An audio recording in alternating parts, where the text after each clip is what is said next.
ألف مبروك للمنتخب المغربي بعد ترشحه منذ قليل إلى الدور ربع النهائي مونديال 2026 للمرة الثانية في تاريخه وعلى التوالي بعد انتصار على المنتخب الكندي ب3-0 بعد ما لعب المنتخب المغربي في الشوط الأول بالنار. وبعد نرجع نحكيو بأكثر تفاصيل على المباراة هذيا. أيضا مبروك المنتخب المصري اللي ترشحوا لدور ثمن النهائي البارح بعد مباراة زادة اللي جمعته بالمنتخب الأسترالي. نحكيو شوية زادة على مباراة الرأس الأخضر والأرجنتين وقراءة في بقية مباريات الدور ثمن النهائي. كل هذا مع الحاضرين معنا في الأستوديو اليوم كالعادة الكابتن خالد حسني. مساء النور. مساء النور هدى. مساء النور حضرة الحضور. حضرة الحضور جديدة. مساء النور للحضور. مساء النور لبيب صغير. مساء الخيرات والمسرات وإن شاء الله كالعادة تعدى حصة خفيفة نظيفة في ساعة غير ربع. ساعة غير ربع ولا حتى أقل شوية اليوم بما أنه تو البرنامج الصيفي يبدأ وفما شوية حفلات. خليل عبيد مساء النور. مساء النور. مساء النور رخيان وكل مشاهدين قناة الوطنية. مالك لاندوتي مساء النور. مساء النور هدى. كافة الفريق وكافة مشاهدي الوطنية الرياضية. شكرا لكم. كيف ما قلنا البداية بالمنتخب المغربي اللي ترشح منذ قليل إلى الدور ربع النهائي لمونديال 2026. الحقيقة ما هيش مفاجأة هذا الترشح لأنه يجي ثاني مرة على التوالي بعد مونديال 2022 في قطر. المنتخب المغربي كما كان منتظر في الدور ثمن النهائي. أما اليوم المباراة كانت مغايرة شوية لأنه ما عملش شوط أول باهي برشا. قراءة في المنتخب المغربي وترشحه إلى الدور ربع النهائي في تقرير هذا عماد زهمول وهيثم بشوال. نرجعوا له بعد قليل. خلينا ناخذوا كلمة على المنتخب المغربي. كابتن كنا تفرجنا منذ قليل في المنتخب المغربي. الحقيقة كيف ما قلت أنا شوط أول ما كانش باهي برشا. ما هيش المغرب اللي عرفناها منذ بداية المونديال.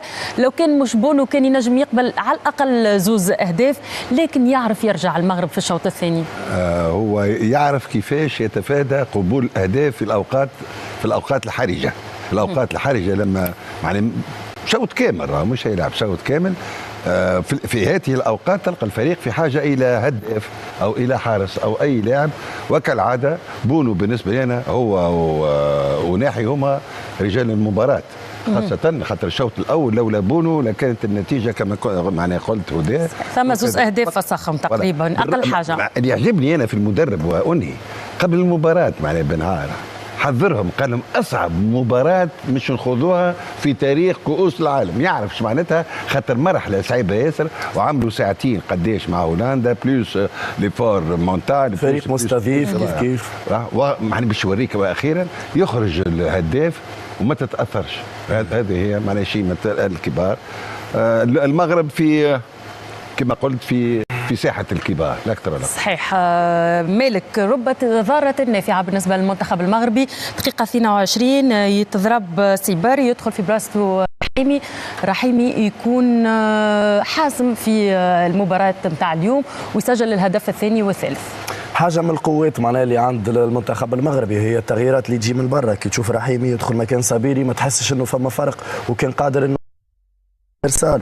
امرابط ينزل مكان بوعدي ويقدم الشوط الثاني ممتاز. طالبي كيف في مكان الخمس. معناها الفريق يعج بالملاعبيه اللي تعطي الاضافه. هذا هي سمه المنتخبات الكبيره.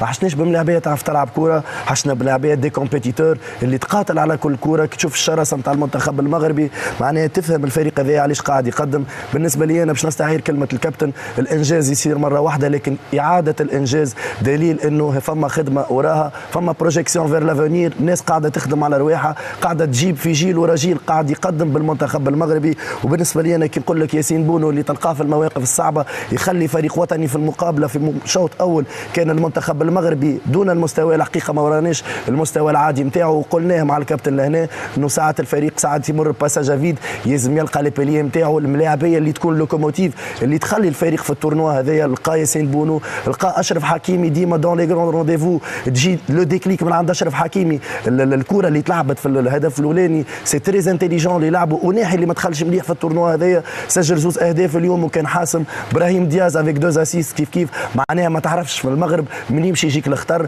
شكون اللي باش يكون حاسم. ملاعبيه كيما بوعدي 18 سنه باش تاخذ لا ريليف نتاع المنتخب المغربي الكبير. ولهنا ما تجي كان ثمره الخدمه في اعاده الانجاز. منتخب مغربي نستناو منه اكثر في المباريات.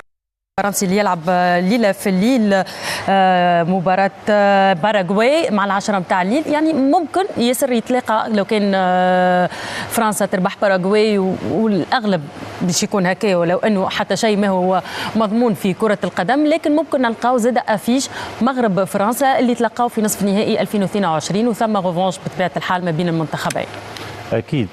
أكيد هو حلم للمغاربة أن يرجعوا لمكانهم الأول، ومن بعد نحكيو فيما بعد. والحلم هذا باش قاعد يتجسد بالتصرف زاد نتاع المدرب. فما تصرف، فما عملية تدوير للاعبين، فما وضعية تكتيكية هو يعرفها من أول البطولة، اللي هي نايف أجرد وقت اللي تضرب قلب الدفاع شكون اللي قاعد يلعب. ديوب ما كانش يلعب في فولهام على استمرار، شادي ماهوش يلعب في كريستال بالاس على استمرار.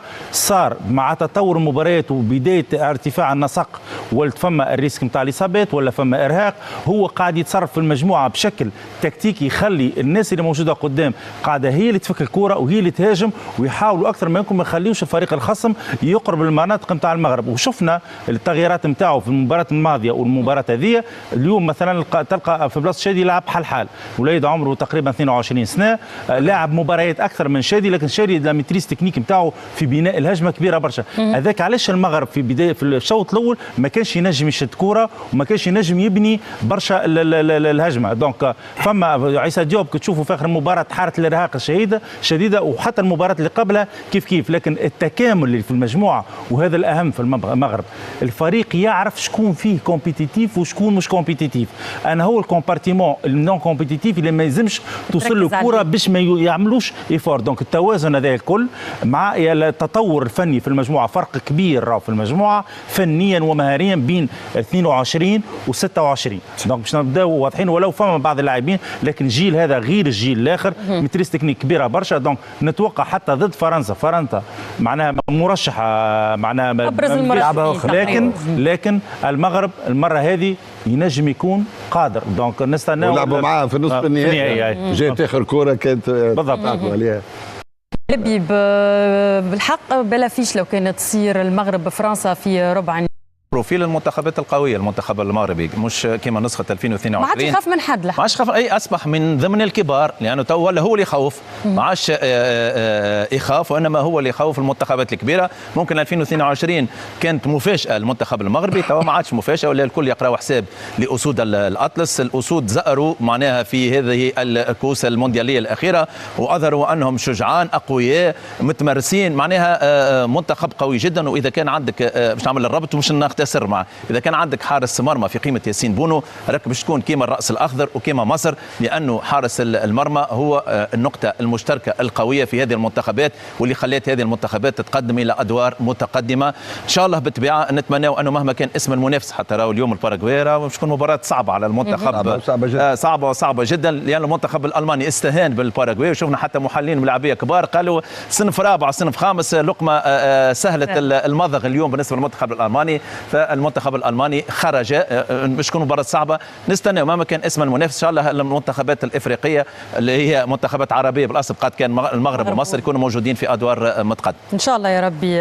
لبعيد المنتخب المغربي.